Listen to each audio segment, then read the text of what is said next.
If you were sitting on your rocking chair on your front veranda when you're 80 years old, are you going to be looking back and are you going to be proud and are you going to be happy? Because that's the only thing we need to keep at the forefront of our minds every single day. This podcast encourages and empowers you to create your own unique real story, develop your own unique real statement, and discover your own unique real self. The power is yours. Good morning, Samantha Riley. Previously, episode 1157 of the 12-Minute Convos podcast. It's been just 2 years, 7 months, 20 days, 7 hours, and 30 minutes since we last recorded that conversation. That was then, this is now. Samantha, how are you doing today?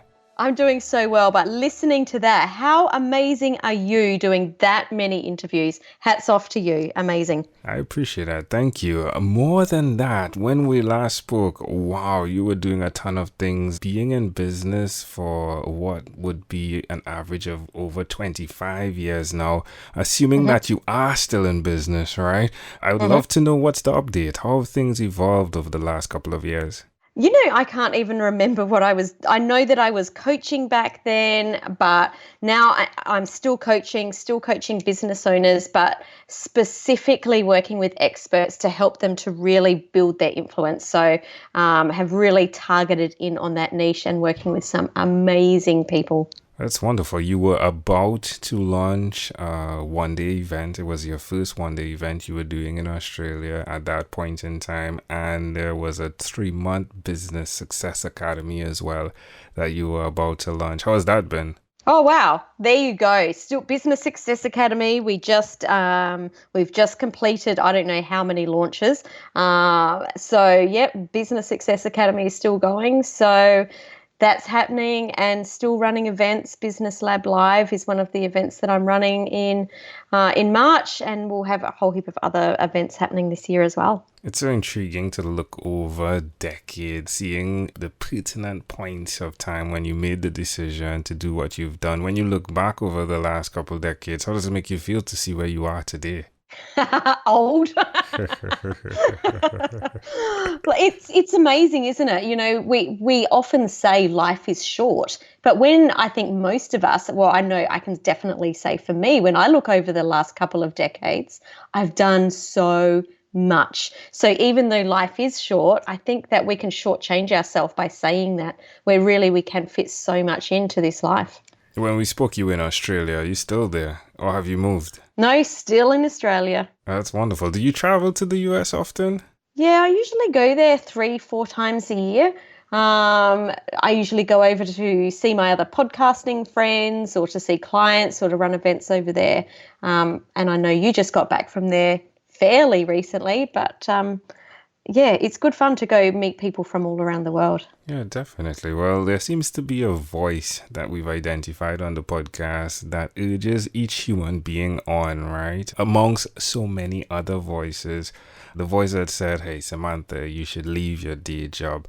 The voice that says you should help others. But you've chosen to listen to that voice. How do you continue to discern the correct voice to listen to? I think that is such a good question. You really need to listen to the voice that comes from your heart and not always the voice that comes from your head. And you do need to listen to both voices because your heart can tell you to do some pretty stupid things. So you do need to listen to that logic as well. But, you know, if there's something that you really want to do and you know, if you think of yourself, you know, at maybe 80 years old, sitting on your rocking chair on your front veranda, will you be regretting what you didn't do? And I think that's the way that I make a lot of my decisions. You know, in 50 years' time, will I be regretting not doing that? In the midst of everything, there are 3 children, right? Grown adults that I would believe have been influenced by your decisions and, of course, the radicalness, if you would, of what you've done. Because 25 years ago, entrepreneurship was not so trending, right? This was challenging. So how have they been affected by what you've been doing? My kids all have chosen not to go down the route of entrepreneurship. They all are employed in jobs. And the reason that they've all chosen to do that is because they saw how hard it was to, to be doing what you do every day and to have to be a self-starter, I guess, and having no one pat you on the back. They wanted their boss to be saying, "Hey, you've done a great job." They wanted to make sure that they can have a paycheck every week. But I think that even though they have chosen not to go down that route of entrepreneurship, it's changed their thinking, and they can see their boss and what their boss needs through the eyes of the business owner. So it's given them much more compassion and empathy for exactly how lucky they are to be employed. So it's served them in a fantastic way. The entrepreneur is someone that can keep the cards to their chest, or they can choose to share. You've chosen to share through coaching. What's one way the individual that's now starting up and what's trending as entrepreneurship, what's one thing, one step they should definitely put in place before they move forward?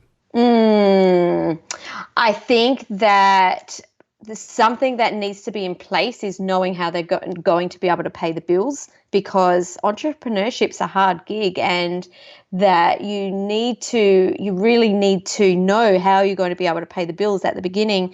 But the second thing is, I think that you need to do a lot of personal development and understand that it's the hardest thing personally that you'll ever go through, and that you need to do a lot of inner work just to make sure that you're backing yourself all the time. You believe that everyone can create their perfect life. How can people connect with you to find out more of how you can help them with that? Yeah, you can go to samanthariley.global, which is my website. There's lots of free resources on there. Or you can tune into my podcast, Thought Leaders Business Lab, which is on all your favorite podcast apps. Or you can go to samanthariley.global/podcast. How's the podcast going? Podcast is doing so well.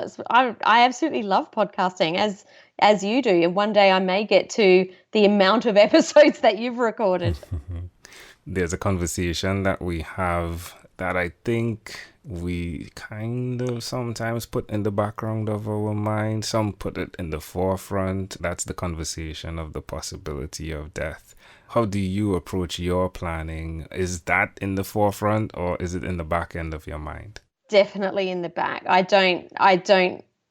not one of those people that thinks about it. I definitely like to hide it in the back. However, what I do think about is, when the time comes, will I be happy with the work that I've done, or with, the amount of clients I've served, or, the people around me? How will they feel? Will I have left a positive impact? So I think about it more that than actual death itself. Samantha, you are absolutely amazing. This is such a grand opportunity to check in and to know that you've continued, that you've not given up on the decisions you've made. How much of this life requires accountability? This opportunity that we have as entrepreneurs, it can seem daunting at times. How important is accountability? I think it's 100%. I don't think that you can go on this journey of entrepreneurship without accountability, without having, the right network of people around you, because it can be very lonely and it can be very fearful. So having the right people around you is absolutely 100% needed. Like, it's not even it maybe can happen. You have to have it. The heart of entrepreneurship. Let's dig into that. What's going on there? There's some stories being shared, right? It's almost like a memoir, isn't it? Yeah, it is. And, I wrote it. It feels like such a long time ago I wrote that. I think I published that back in 2015. And, we were just saying that life is short, but I can't believe how much I fit into the last few years, that it feels like it's such a long time ago I wrote that. But yeah, that book is definitely talking about the lessons that I've learned along the way in entrepreneurship, through the eyes of mistakes that I've made, through wins that I've had, through successes, and just general learnings. Well, my friend, again, thank you so much for passing by. And again, it feels so great to know that you've not given up, Samantha. Again, amazing audience. You're hearing it live from Samantha Riley. You can check out the podcast, Thought Leaders Business Lab. Of course, she has been doing this for over 25 years. Definitely, she has the the experience. Samantha, in closing, is there anything else you'd like to share with our amazing audience? Absolutely. Just think, if you were sitting on your rocking chair on your front veranda when you're 80 years old, are you going to be looking back and are you going to be proud and are you going to be happy? Because that's the only thing we need to keep at the forefront of our minds every single day. Samantha Riley, folks. Samantha, where's the best place for them to go? Should they go to samanthariley.global or is there another place? Absolutely. So I also have a free community on Facebook, which is the Thought Leaders Business Lab community. And that's where lots of us hang out and have a whole ton of fun. Oh, there we go. Fun, fun, fun. Samantha Riley, thank you for being on What is Inspired by 12-Minute Convos with Angel Jones. This podcast is produced by Pod Edits. Visit podedits.com for professional podcast publishing.